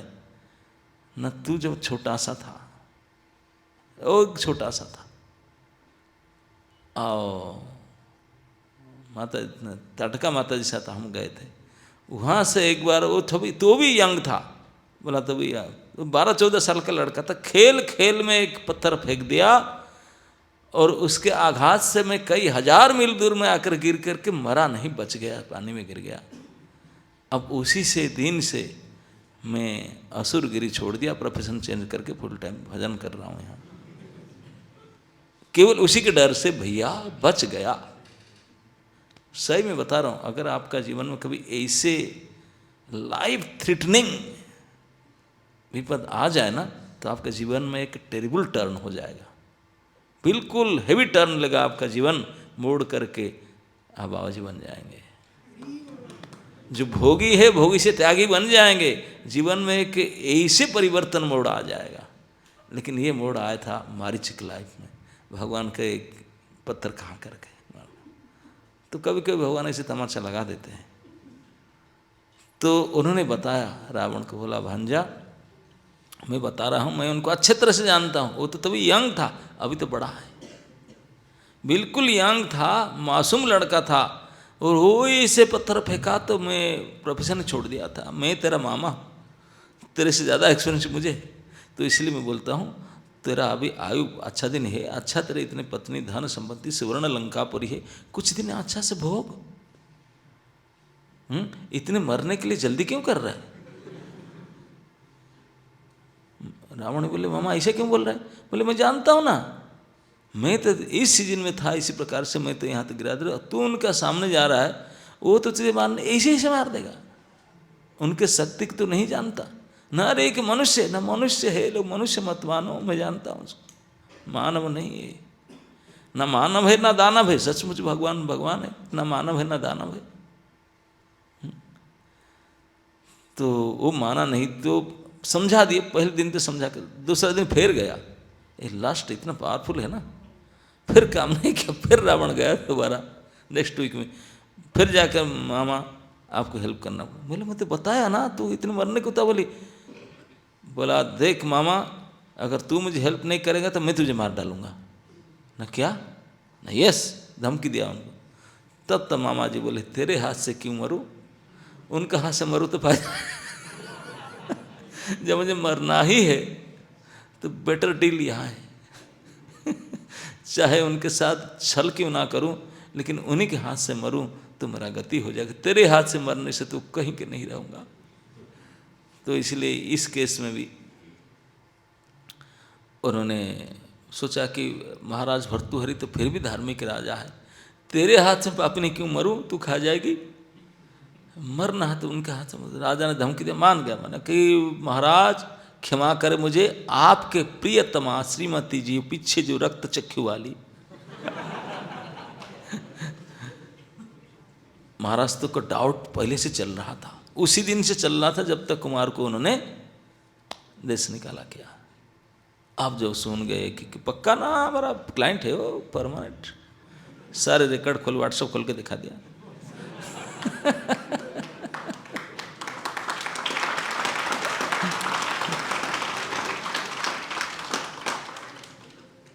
अब तो राजा जी, अब तो प्राण दंड दे दिया उनको। अब तो बेचारी जब डिक्लेयर हो गया तो वहीं से मरने वाली थी, लेकिन सुसाइड करने के लिए उसे मिली नहीं उसको। उसको छोड़े भी नहीं, जाकर रस्सी फंसी कूद जाए, को रस्सी लगा दे कूदे, बोले नहीं यहीं हम ही मार डालते, तू क्यों किस करोगे। तो उसको प्राणदंड हो गया। तो उसी दिन से उनको प्राणदंड देने के बाद, वही केस के बाद में वही राजसभा से महाराज भर्तृहरि वैराग्य ले लिए। उन्होंने वैराग्य शतक में पद लिखे हैं, निकाल सकते हैं कोई पद। धिक्ताम धिक्तम धिक हम चारों लोगों को धिक धिक के धिक्कार है मुझे, धिक्कार है मदन को, इस काम को भी धिक्कार है, धिक्कार है मेरे पत्नी को, धिक्कार है उनके कामी को, धिक्कार है उनके कामी को। बोले कितने फेज में, बोले धिक्ताम धिक्ताम धिक्ताम, धिक्कार है। बोले काम इतने धिक्कार कर, बस निकाल सकते हैं, तुरंत मिल जाएगा श्लोक। वैराग्य सतम का भर्तृहरि तो कहते हैं कि धिक्कार है मुझे, मैं इसे धर्म में समझ नहीं पाया, इतने कुछ धर्म कर्म करके, इतने चरित्रवान होकर के इस लस्ट ने मुझे इतने गिरा दिया, इस अपवित्र कर्म, इस लस्ट ने, आई कैंट कंट्रोल इट, मुझे इतने पतित कर दिया। मैं दुष्चरित्रा के साथ इसे करके विश्वास किया, मेरे प्रिय भाई विक्रम को उन्हें विश्वास न करके उनको किया। हाय हाय बोलते, लेकिन मेरे तो जो किया, लेकिन उनका क्या हुआ, वो भी मेरे से, तुमने वो भी किसका था। हे कामदेव, तुम इतने छलकारी हो, तुमको भी धिक्कार हो, तुम कहीं का नहीं है। मुझे भी किया और उनको भी नहीं किया, वो भी और कहीं था, और वो भी जिसको किया था और कहीं था, और जिसका वो भी और कहीं था। हाय हाय, लास्ट तो कहीं का नहीं है, किसका हो तूने। काम को पूछ रहे तू है किसका, किसी का नहीं है। कोई किसी का नहीं बन रहा। तो इसलिए धिक्कार किए, मदन को धिक्कार किए, अपने को धिक्कार के, लास्ट को धिक्कार, सबको करके धिक्कार है। और जीवन से कोई मरा अच्छा नहीं रहा करके वैराग्य लेकर के, सबसे पहले बोले मैं राजा छोड़ कर, राजा नहीं भाई को लेकर आऊँगा, उनको राजा बनाऊँगा, मैं जाऊँगा तभी तभी राजा बना। तो उनको जहाँ आइलैंड में रखे थे उनको पता था, वहाँ जगह जा करके उनको एम्ब्रेस करके स्वयं बैठा कर लेकर आया राजसभा में। आकर उनको पूछा, बोला विक्रम मैं हाथ जोड़ के तुझे पूछता हूँ प्लीज, तो क्यों नहीं बोलता है। उस दिन बोला भाई साहब आपके लिए मैं कुछ भी करने के लिए तैयार हूँ, मेरे आप मेरे बड़े भाई पितृतुल्य है। बोला मैं तेरा बड़ा भाई पितृ, तो उस दिन तू मुंह में कुछ नहीं बोला क्यों, जब तुझे इतना अपमानित किया जाता था, झूठा लांछित किया जाता था, तू प्रोटेस्ट क्यों नहीं किया, बोला क्यों नहीं है। तो कुमार विक्रांत बोले भाई साहब आप भी जानते हैं इस बात को, यही धर्म की नीति है, धर्म का सूत्र यही है। अगर आपको लांछित किया जाता है, तिरस्कार किया जाता है, तो आप उसको प्रोटेस्ट मत कीजिए, प्रतिकार नहीं कीजिए, ले लीजिए, वही आपको बढ़ाएगा, मान देगा, वही आपको बचाएगा। धर्म रक्षति रक्षितः। तो इसी नीति के कारण मैं नहीं क्या, बोले ठीक है अगर यही है तो प्रभु की ही इच्छा है, स्वीकार के। आज आप मैंने पूछ रहे हैं, मैं सच बता रहा हूँ, सच तो यही, अभी आपको जो आप सोच रहे हैं वही सच है। मैं मेरी पूर्ण प्रयास में उनसे बचने के लिए प्रयास किया था, लेकिन उन्होंने जो दुष्चरित्रा होते हैं उनका ऐसा होता है, लस्ट का ख्याल में इसी प्रकार प्रताड़ित किया, मुझे इतने दिन के कष्ट भोगना तुम सह लिया। पूरे राज्य की जनता, राज्यसभा के सदस्य सब जय जयकार किए, पैर पड़े, इतने फास्ट वाइल्ड फायर की तरह उनका ग्लोरीज फैल गया, लोग नत नत होने लगे उनके पास में। राजा बनने से पहले जन समाज, जन जन का हृदय राजा बन चुका था उन्होंने। आजकल तो इलेक्शन लड़ करके घोषणा होकर मंत्री बन, उसका पहले ही बन चुके थे, सबके हृदय पर राज्य राज कर चुके थे। किस लिए राज करो थे, बोले दिस इज कैरेक्टर,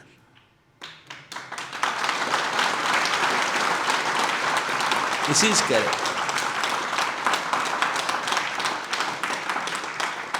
ये गुण था चरित्रवत्ता का। ये आज ना करते, सबकर हृदय में इसे बैठ नहीं सकते थे कि एक चरित्र का पालन किए, ऑटोमेटिकली पूरा राज्य उनके सामने समर्पित हो गया, राजा से लेकर प्रजा तक, ऋषि मुनि तक। ये है चरित्रवत्ता। जो चरित्रवान पुरुष होते हैं सर्वत्र पूज्यते, उनका पूजा तो सब जगह में किया जाता है। धनी मानी ज्ञानी सुंदर वो अपने अपने घर में कहीं हो, वो सब टेम्पररी चला जाएगा, चरित्र कभी नाश नहीं होता, जुग जुग में चरित्रवान पर। तो इसलिए मैं आप सभी को यही रिक्वेस्ट करता हूँ, आप सभी जवान लड़के हैं, जो हो चुका है फॉरगेट इट, अभी से अब कमिटमेंट के साथ चरित्रवत्ता बनने के लिए, चरित्र को पालन करने के लिए प्रयास कीजिए, वही आपके जीवन के परिपूर्ण कर डालेगा। हरे कृष्ण।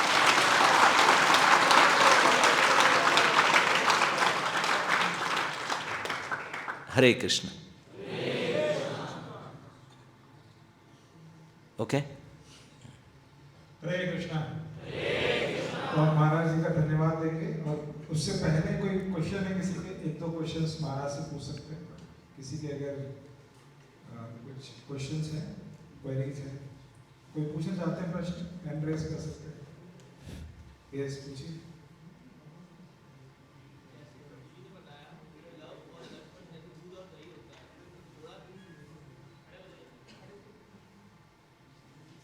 हरे कृष्ण प्रभु जी।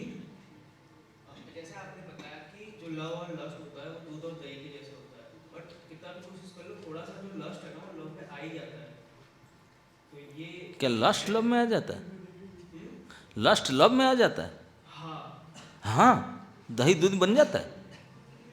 आप कह रहे हो ना जैसे लस्ट जो है वो दही के जैसे है, और लस्ट दही है, दूध दही बन सकता है, हाँ, फिर दही दूध नहीं बन सकता।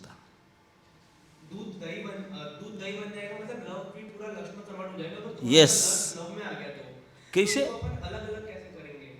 नहीं नहीं नहीं नहीं, आप नहीं समझते। दूध दही से दही नहीं मिलता, कुछ जामन कुछ खटायन से मिलता है तो हो जाता है। हाँ, जो थोड़ा सा जो जामुन है इनो किलो में, वो तो लस्ट भी लव में आ ही जाता है ना अभी। हाँ हाँ हाँ, उसको डालना पड़ता है ना।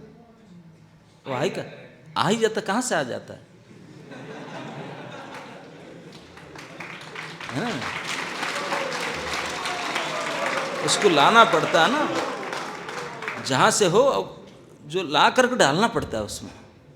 अगर नहीं डालोगे तो इसे नहीं होगा, बनेगा नहीं। नहीं डालेंगे सर, वो अपने मतलब उसमें नहीं होता, कंट्रोल में नहीं होता। ना, नहीं डालेंगे तो नहीं होगा। ओके। दूसरा भी एक क्वेश्चन है मेरा। हाँ। जो आपने जो स्टोरी बताई थी विक्रमादित्य की, उसमें जो राजा था वो कैरेक्टर, मतलब वो कैरेक्टर फुल था, एकदम बढ़िया, एकदम उनका कैरेक्टर था।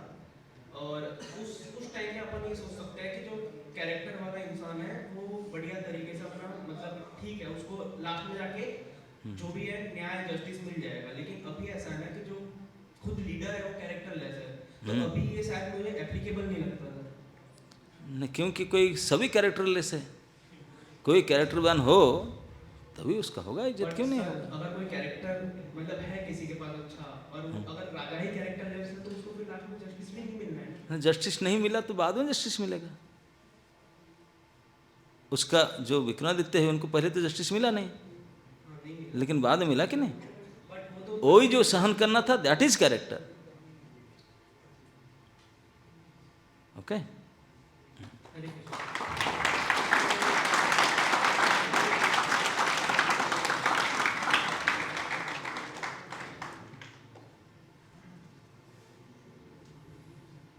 हरे कृष्णा प्रभु जी। सर, हम आइडेंटिफाई कैसे कर सकते हैं कि ये एक अच्छे कैरेक्टर का पर्सन है, ये एक बैड कैरेक्टर का पर्सन है? उनके आचरण से आप जान सकते जैसे कि आचरण कैसे? हैं। आचरण जानते हैं किसको होता है? उसका व्यवहार कैसा होता है, उनका बोली चाली खान पान और व्यवहार, उससे पता चलेगा, है ना? नहीं,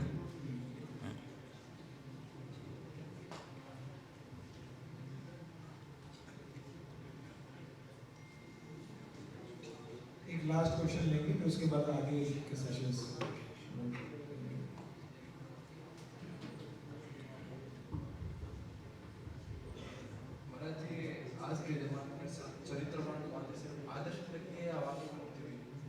क्या पूछते हैं अपने आज के ज़माने में? ये चरित्रवान आप जो बातें कहते हो ये सिर्फ एक आदर्श बातें है, लगता नहीं है। हाँ तो आदर्श बातें हैं क्योंकि करना नहीं चाहते हैं, बातों में रखना चाहते हैं। वही सर जब आपने कहा कि ये बात मेरी मानो, आपसे आप फुल टाइम ज्वाइन करो तब बनो। अगर अगर अगर आपका वचन में दम है तो दिखाओ करके। बात ये हम यहाँ सीख के किसी के सामने ऐसे बात करेंगे जैसे कि लड़कियों को अपनी बहनें और वो सब समझेंगे तो नहीं, आप मंदिर में रहकर जो आएंगे हरिनाम करो, जो आएंगे उनको ही बताओ। वो बातें सही है लेकिन हाँ, बात सही है तो सही बात करो ना।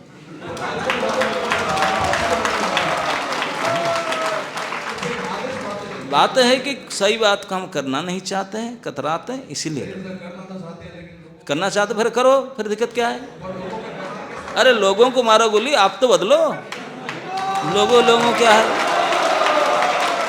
लोगों के लिए हम चरित्र को नाश करेंगे? लोगों की बात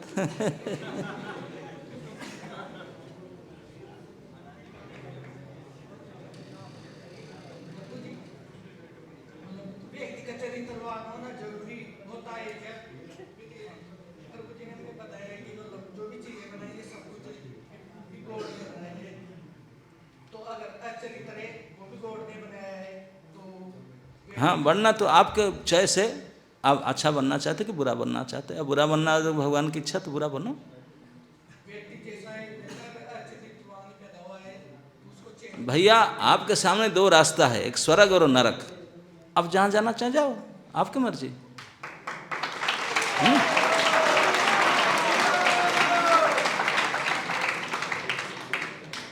नरक भी तो गॉड ने बनाया है। हाँ, मैं मना थोड़ी ना कर रहा हूँ।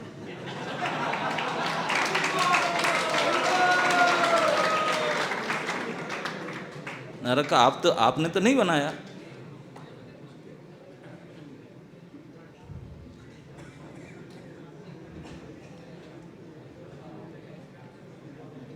हरे कृष्ण प्रभु जी। बोलिए। प्रभु जी, हमारे देश को चलाने के लिए संविधान है और ईश्वर की जो सत्ता है उसके लिए ऐसा बोला जाता है कि विधान है। तो हमारे जो जैसे मान लीजिए जो हमारा सिस्टम है देश को चलाने का, उसमें करप्शन चलता है। तो क्या ईश्वर के विधान में भी ऐसा है क्या? क्या क्या? अगर पूछते हैं कि यहाँ पर जो सिस्टम चलता है उसके अंदर करप्शन है, तो क्या जो भगवान का सिस्टम है उसके अंदर भी करप्शन है क्या? देखिए, एक देश में एक जेल होता है कि नहीं? जेल को डेवलपमेंट वर्क है क्या? बस आवश्यक है कि नहीं? सेंट्रल केंद्रीय कारागार पूरा सिटी के बीच में इतनी कष्टली जगह है, जेल क्यों बनाने नहीं जाए? लेकिन ज़रूरत है, कुछ ऐसे हैं जो नियम नहीं मानेंगे, उनके लिए वहाँ रखा जाएगा सुधारने के लिए, है कि नहीं? प्रभु जैसे अपने तो सेंट्रल जेल हो गई, तो ईश्वर का विधान है उसमें नरक आदि है क्या? और नरक है क्या? ही तो है। नरक में जाकर क्या पूजा होता है? जातना सहना, कष्ट सहना, यही तो नरक का काम है। कष्ट जातना एक प्रभु जी आपने वैराग्य के बारे में बताया है क्या? वैराग्य की बात। हाँ, वैराग्य। हाँ के बारे में बताया है, हाँ। बहुत अच्छा बताया है। मैं एक बात ये पूछना चाहता हूँ कि वर्तमान में सभी युवा ही है, तो ब्रह्मचर्य का पालन सबको करना चाहिए, लेकिन क्या वास्तव में एक व्यक्ति जो भक्त है वो दिखने में होना चाहिए, वास्तविक में होना चाहिए? और वास्तविक में होना चाहिए तो उसके क्या क्या गुण होने चाहिए, या आप कृपा कीजिए। तो वास्तविक हो तो बहुत अच्छा है, ना हो तो कम से कम प्रयास तो कर रहा है। प्रभु प्रयास क्या है? हमारा प्रयास करना ही बहुत अच्छा है, अगर बन जाए तो और अच्छा है ना? ये पूछ रहे हैं अच्छा बनने के लिए प्रयास करना भी तो अच्छा ही है ना? प्रभु क्या कर्म करने चाहिए कि प्रयास में? अब कर्मत में खोलकर बोला ना, फुल टाइम ज्वाइन करो।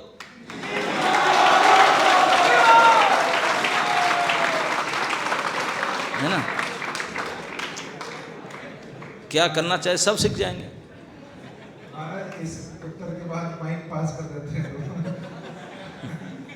हरे कृष्ण महाराज जी, दंडवत प्रणाम। महाराज जी मैं ये पूछ रहा था कि भक्ति सिद्धांत सरस्वती ठाकुर महाराज का मैंने एक कोट पढ़ा था जिसमें वो कहते हैं कि मन बहुत चतुर है, उसको कंट्रोल करने के लिए 1000 बार डंडे से और 1000 बार जूते से मारना चाहिए। तो क्या वो प्रैक्टिकली ऐसा करने को कह रहे थे या एग्जाम्पल दे रहे थे कि जिससे समझ आए कि मन कितना चतुर है? नहीं नहीं, उसका समझाने का तरीका था कि डंडा नहीं, 100 बार झाड़ू 100 बार जूता मारने के लिए कह रहे थे। तो उसका मतलब हमको अनुताप करना चाहिए। जूता सुबह उठ करके घर बुहार करते हैं, झाड़ू देते हैं, फिर काम दाम में जाते हैं, शाम को आते हैं तो जूता उतार कर फिर घर में जाते हैं। तो कहते हैं कि जैसे सुबह हम नींद से उठते हैं तो हम भगवान को प्रार्थना करेंगे, प्रभु अब मेरा दिन शुरू होने जा रहा है, मैं कम से कम आज की शाम तक दिन भर कोई गलत काम ना करूं, पाप कर्म ना करूं, चीटिंग ना करूं, किसके प्रति अपराध, किसके मन में दुख ना दूं। इस प्रकार 100 बार कसम खाइए और भगवान को प्रार्थना कीजिए। 100 बार कसम खाना ये शुरुआत करने दिन का, 100 झाड़ू मारने का है। और शाम को आओ, शाम को आकर के देखो इतने सारे कसम खाया था सुबह शाम तक, फिर भी गड़बड़ी किया, फिर जूता मारो, हे मन हे तू इतने धिक्कार है तुझे, फिर भी किया। सुबह से शाम के अंदर सुबह कसम खाया था फिर भी इतने किया। तो इतने रिपेंट अनुताप करो अपने आप को, फिर प्रार्थना करो। ये है 100 बार अनुतप्त होना, ये जूता।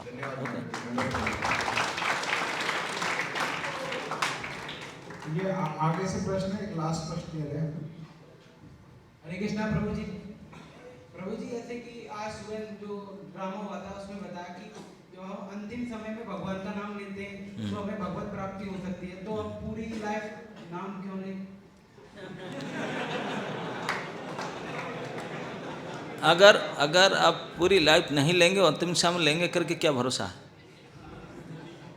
नहीं, यानी कि अभी इस्कॉन यूथ फोरम में यूथ को करते हैं, ऐसे हम बुढ़ापे में भी कर सकते हैं, क्योंकि बुढ़ापे में नहीं, जो अभी नहीं प्रैक्टिस नहीं करते हैं तो बुढ़ापा में कैसे कर पाएंगे? जो जीवन भर करते हैं वही करेंगे। अभी भी आप प्रैक्टिस करते हैं, रास्ते में चलते चलते पैर में ठोकर, ई माँ ई बाप, ई कृष्ण नहीं निकलता, क्योंकि प्रैक्टिस नहीं किया अभी। इतना प्रैक्टिस करो, स्वभावतः कृष्ण के प्रति समर्पण नाम निकले, तब जाकर प्रैक्टिस।